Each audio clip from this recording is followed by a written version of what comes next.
Hello friends, कैसे हैं आप। स्वागत है आपका आपके अपने यूट्यूब चैनल हमारी पाठशाला में। दोस्तों, अब तक आपने देखा होगा कि सचिन तेंदुलकर ने खुद का रिकॉर्ड तोड़कर 50 शतक बनाए, 80 बनाए, 90 बनाए। विराट कोहली ने सचिन तेंदुलकर रिकॉर्ड तोड़ा। कई नेताओं ने चुनाव जीतने के मामले में, वोट प्राप्त करने के मामले में दूसरे नेताओं का रिकॉर्ड तोड़ा। परंतु आज आपके सामने एक नई चीज में लेकर आया हूं। जीएसटी कलेक्शन ने खुद के अपने पिछले रिकॉर्ड तोड़े हैं और जीएसटी कलेक्शन अप्रैल 2024 का कलेक्शन 2 लाख करोड़ को पार कर गया है।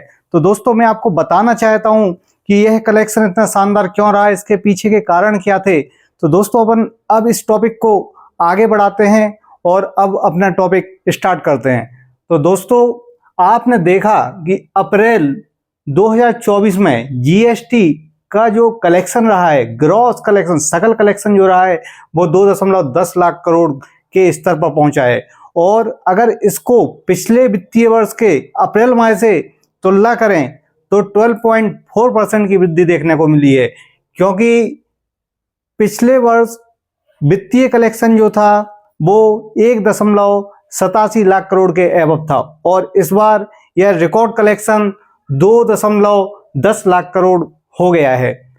पिछले 7 साल से, मतलब 2017 में जब जीएसटी आया, उस समय से लेकर अब तक के रिकॉर्ड में यह जीएसटी का सबसे अधिक कलेक्शन है। दोस्तों, जब जीएसटी आया था तो देश के राज्यों ने इसका बहुत विरोध किया था। कुछ राज्य तो इसको, जीएसटी को, गब्बर सिंह टैक्स बोलते थे कि यह पूरा लूट लेगा, सब कुछ खा जाएगा, कुछ नहीं बचेगा राज्यों के पास। और जीएसटी को लागू करने में बहुत सारी प्रॉब्लम्स का सामना करना पड़ा और राज्यों को ये लगता था कि जीएसटी का कलेक्शन कभी 1 लाख करोड़ भी होगा। इन सब विरोधों के बावजूद जीएसटी लागू हुआ और धीरे धीरे जीएसटी में सुधार हुआ और आज अप्रैल 2024 में जीएसटी का जो कलेक्शन रहा है वह 2.10 लाख करोड़ रहा है। आपको मैं एक और बात बताऊं कि यह जो अप्रैल में कलेक्शन है, एक्चुअल में यह मार्च माह का कलेक्शन है। मार्च के महीने में जो ट्रांजैक्शन हुए होंगे वो डिपॉजिट अप्रैल में हुआ है, तो अपन इसको ऐसे समझेंगे कि जो अप्रैल का कलेक्शन है वो मार्च माह का ट्रांजैक्शन रहा होगा। अब अपन और आगे की बातें करते हैं। अप्रैल माह का राज्यवार डेटा 28 राज्यों और 8 संघ राज्य क्षेत्रों में से 19 राज्यों और संघ राज्य क्षेत्रों ने जीएसटी संग्रह में राष्ट्रीय औसत जो कितना 12.4% का था, उससे भी अधिक की वृद्धि दर्ज की। और जीएसटी कलेक्शन में पहले नंबर पर महाराष्ट्र है, दूसरे नंबर पर कर्नाटक है, तीसरे नंबर पर गुजरात है और फिर उत्तर प्रदेश है। आपको एक बात और बताऊं कि उत्तर पूर्व के जो राज्य हैं वो जीएसटी कलेक्शन में बहुत पीछे रहे हैं या बहुत कमी देखने को मिली है उनमें। एक चीज और, शुद्ध राजस्व का जो शुद्ध राजस्व रहा है, जीएसटी का जो शुद्ध राजस्व रहा है, मतलब जब कोई जीएसटी जमा करता है तो फिर उसको कुछ जीएसटी रिफंड मिलता है, तो जीएसटी रिफंड करने के बाद जो कुल कलेक्शन रहा है वो 1.92 लाख करोड़ रहा है। और इसमें अगर ईयर ऑन ईयर देखा जाए तो 17.1% की वृद्धि देखने को मिली है। अब बात करते हैं कि जीएसटी में जो इस तरीके की बढ़ोतरी हुई है उसके क्या कारण हैं। तो उसके कारण जो हैं वो, नंबर एक तो आप भी जानते हैं कि जीएसटी में जो चोरी थी वो कम हो गई है। जीएसटी के पहले चोरी वगैरह, टैक्स चोरी करने में मतलब बहुत आसानी होती थी, परंतु अब इसमें पारदर्शिता देखने को मिली है। तो नंबर एक पे बात करते हैं, घरेलू लेन देन पर साल दर साल 13.4% की वृद्धि हुई है। मतलब जो घरेलू लेन देन थे, जो घरेलू ट्रांजैक्शन थे, डोमेस्टिक ट्रांजैक्शन थे, उनमें 13.4%, 13.4% की वृद्धि हुई है। नंबर दूसरे पे अपन बात करेंगे, आयात इंपोर्ट में 8.3%, 8.3% की वृद्धि हुई है। आप भी जानते हैं कि गवर्नमेंट की पॉलिसी रहती है कि आयात को कम से कम किया जाए, पर आयात में जब वृद्धि होती है तो गवर्नमेंट उस पर ज़्यादा टैक्स इम्पोज करती है।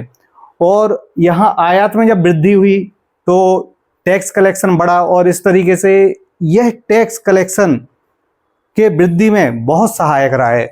और तीसरे नंबर पे आप भी जानते हैं कि गवर्नमेंट हमेशा से चाहती रही है कि टैक्स की चोरी को रोका जाए।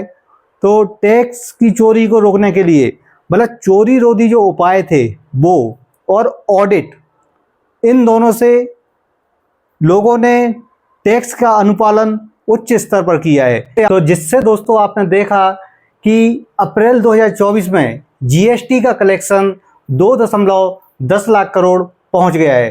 तो दोस्तों अब मैं आशा कर सकता हूं कि आपको जीएसटी का जो कलेक्शन रहा है अप्रैल 2024 का वो डेटा समझ में आ गया होगा।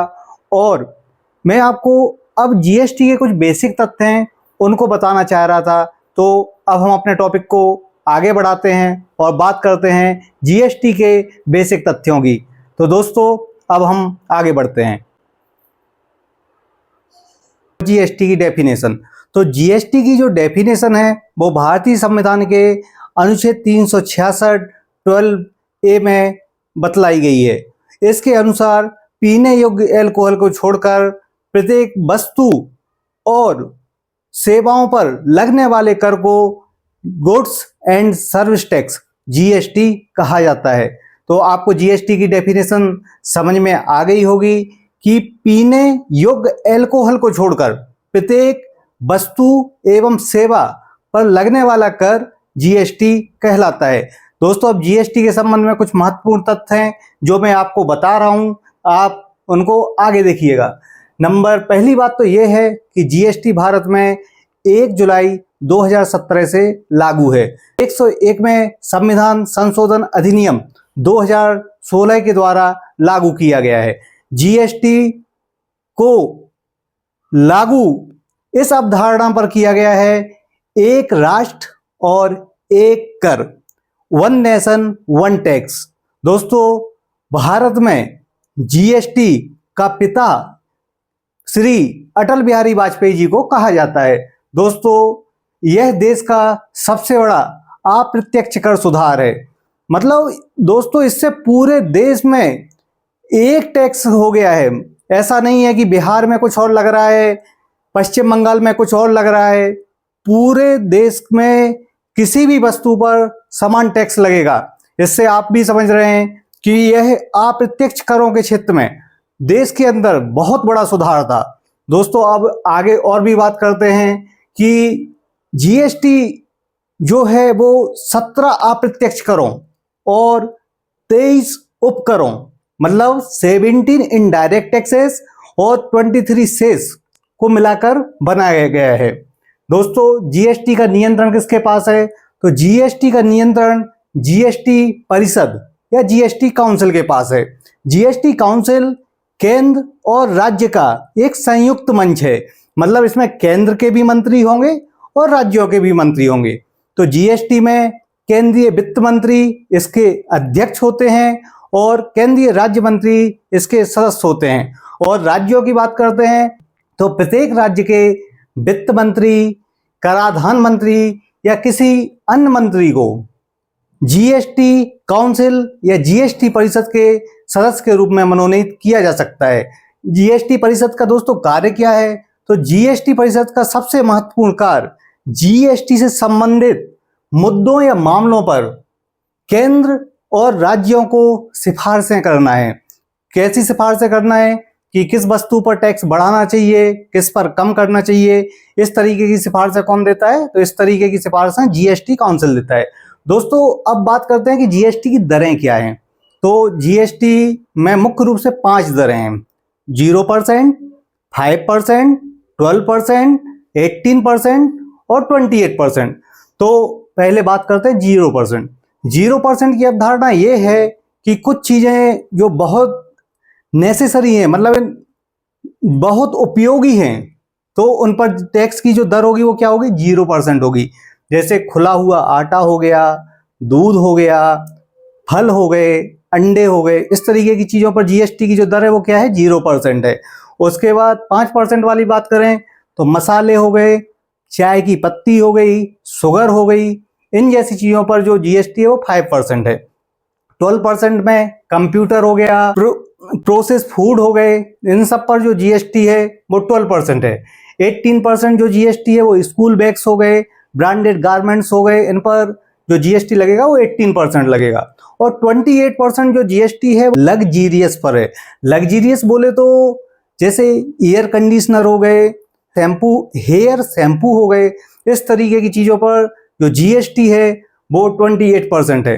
तो दोस्तों अब आप जीएसटी के बेसिक उससे परिचित हो गए होंगे कि जीएसटी भारत में कब आया, दूसरा ये कि जीएसटी कौन से अधिनियम के द्वारा आया।